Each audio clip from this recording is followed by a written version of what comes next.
ದೀಪಿಕಾ ಯಾಕೆ ಹೀಗೆ ಆಡ್ತಿದ್ಯಾ? ನಿಧಿ ನಿಜ ಹೇಳು, ಮನೆಗೆ ಯಾರು ಬಂದಿದ್ರು? ಈಗಷ್ಟೇ ನೀನು ಯಾರ ಹತ್ರ ಫೋನಲ್ಲಿ ಮಾತಾಡ್ತಿದ್ದೆ. ಮನೆಗೆ ಯಾರೋ ಬಂದು ಹೋದಾಗಾಯ್ತು. ಹೇಳು, ಯಾರು ಬಂದಿದ್ರು ಮನೆಗೆ? ಯಾರು ಇಲ್ಲ ದೀಪಿಕಾ, ಇಲ್ಲಿ ಯಾರು ಬರ್ತಾರೆ? ಅಲ್ಲ, ನೀನ್ ದೇವಸ್ಥಾನಕ್ಕೆ ಹೋದೋಳು ಇಷ್ಟು ಬೇಗ ಏನಕ್ಕೆ ವಾಪಸ್ ಬಂದ್ಬಿಟ್ರಿ? ದೀಪಿಕಾ ಏನಾಯ್ತು? ಯಾಕೆ ನಮ್ಮ ಮನೆಯೊಳಗೆ ಶಾಸ್ತ್ರವಾಗಿ ಕರೆದೆ? ಅಬ್ಬಿ, ಇವಳು ನಮ್ಮ ಹತ್ರ ಸುಳ್ಳು ಹೇಳ್ತಿದ್ದಾಳೆ. ಮನೆಗೆ ಯಾರೋ ಬಂದು ಹೋಗಿದ್ದಾರೆ. ನನ್ನ ಮಾತನ್ನ ನಂಬಿ, ಬೇಕಿದ್ರೆ ನೀವೇ ಇವಳನ್ನ ಕೇಳಿ. ದೀಪಿಕಾ, ಸುಮ್ನೆ ಏನೇನೋ ಹೇಳ್ಬೇಡ. ಮನೆಗೆ ಯಾರು ಬಂದಿಲ್ಲ.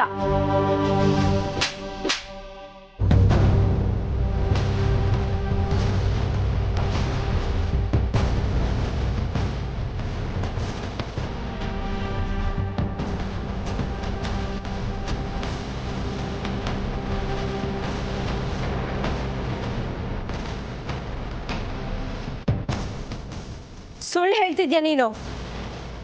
ದೀಪಿಕಾ ಅವರೇ, ಏನು ಮಾಡ್ತಿದ್ದೀರಾ? ನಿಧಿಗೆ ಯಾಕೆ ಹೊಡೆದ್ರಿ? ನನ್ನ ಮಾತು ಕೇಳಿ ಬಾಬಾ, ಇವಳು ನಮ್ಮಿಂದ ಏನೋ ಮುಚ್ಚಿಡ್ತಿದ್ದಾಳೆ. ನಾನು ಅಲ್ಲಿಂದ ಬಂದಾಗ ಇಲ್ಲಿಂದ ಯಾರೋ ಓಡೋದಾಗ ಅನ್ನಿಸ್ತು.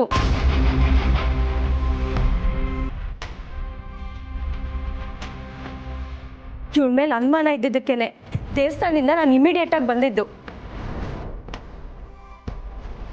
ಅಲ್ಲ ದೀಪಿಕಾ, ನೀನು ಯಾವ ಆಧಾರದ ಮೇಲೆ ನಿಧಿ ಮೇಲೆ ಇಷ್ಟೊಂದು ಅನುಮಾನ ಪಡ್ತಾ ಇದೀಯಾ? ಮಾವ, ನೀವ್ ಎಲ್ಲದಕ್ಕೂ ಆಧಾರ ಕೇಳಿದ್ರೆ ಹೇಗಾಗತ್ತೆ ಹೇಳಿ?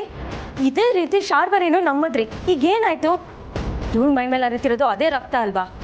ಇವಳೇ ನಮ್ಮ ಮನೇಲಿ ನಡೀತಿರೋ ಎಲ್ಲ ವಿಷಯನೂ ಆ ಶಾರ್ವರಿಗೆ ಹೇಳ್ತಿರೋದು.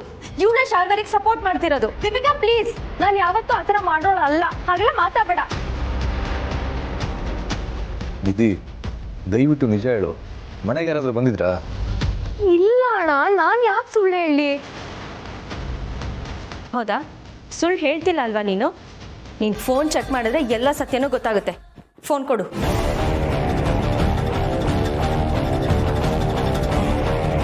ಇಲ್ಲ, ನಾನು ನನ್ನ ಫೋನ್ ಕೊಡಲ್ಲ. ನೀನ್ ನನ್ನ ಮೇಲೆ ಅನುಮಾನ ಪಡ್ತಿದ್ಯಾ ದೀಪಿಕಾ? ನಿನ್ನ ಅನುಮಾನಕ್ಕೆ ನಾನು ಏನಕ್ಕೆ ಸೋಲ್ಬೇಕು? ಏನಿದೆ ಇದು? ಫೋನ್ ಕೊಡು, ಈ ಅನುಮಾನ ಎಲ್ಲ ಕ್ಲಿಯರ್ ಮಾಡು. ಇಲ್ಲ ಬ್ರೋ, ಇವಳು ಅನುಮಾನ ಪಡ್ತಾಳೆ ಅಂತ ನನ್ನ ಪ್ರೈವಸಿನ ನಾನು ಏನಕ್ಕೆ ಬಿಟ್ಕೊಡ್ಬೇಕು? ನನ್ನ ಫೋನ್ನ ನಾನು ಕೊಡಲ್ಲ. ಯಾಕೆ ನಿಧಿ, ಮನೆಗೆ ನಿಜವಾಗ್ಲೂ ಯಾರಾದರೂ ಬಂದಿದ್ರಾ? ಏನ್ ಬ್ರೋ ಇದು? ನೀನು ನನ್ನ ಮಾತು ನಂಬಲ್ಲ ಅಲ್ವಾ? ನಿಮಗೆ ಯಾರಿಗೂ ನನ್ನ ಮೇಲೆ ನಂಬಿಕೆ ಇಲ್ಲ ಅಂದ್ರೆ ಹೇಳಿ, ನಾನೇ ಈ ಮನೆ ಬಿಟ್ಟು ಹೊರಟೋಗ್ತೀನಿ. ನೋಡಿದ್ರಾ ಎಷ್ಟು ಸುಳ್ಳು ಹೇಳ್ತಿದ್ದಾಳೆ? ಅವ್ಳ ಫೋನ್ ನೋಡಿದ್ರೆ ಅವ್ಳ ಬಣ್ಣ ಎಲ್ಲ ಬಯಲಾಗುತ್ತೆ. ಫೋನ್ ಕೊಡು ನಿಧಿ. ಫೋನ್ ಕೊಟ್ಬಿಡು ನಿಧಿ. ಇಲ್ಲ ಬ್ರೋ, ನಾನು ನನ್ನ ಫೋನ್ ಕೊಡಲ್ಲ.